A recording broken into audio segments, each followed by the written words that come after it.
संपूर्ण अमरावतीमध्ये आज एक महत्त्वाची चर्चा सुरू आहे, जी पालकमंत्री चंद्रशेखर बावनकुळे यांच्या जनता दरबाराला घेऊन आहेत।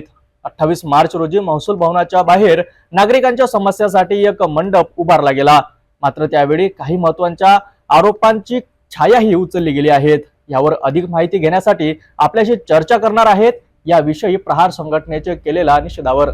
जिल्ह्यातले लोक समस्या घेऊन, स्वतःच्या समस्या घेऊन, येथे जनतेच्या समस्या घेऊन बसलेले आहे। पण इथं 2-2.5 वाजून ना पाण्याची व्यवस्था केली आहे, ना कोणतं इथं पंखा, काय बेहाल इथं जनतेचे झालेले आहे। आम्ही या दौऱ्याचा जाहीर निषेध करत आहोत। आम्ही दिव्यांगांच्या मागणीसाठी प्रहार जनशक्ती पक्ष 4 महिन्यापासून त्यांना पगार भेटला नाही करता आज आम्ही बावनकुळेला निवेदन देत होतो, पण आता आम्ही निवेदन देणार नाही। आम्ही त्यांचा या निवेदनाचा जाहीर निषेध करतो। आम्ही आंदोलन करून उद्या ते निवेदन देणार आहोत कलेक्टरला।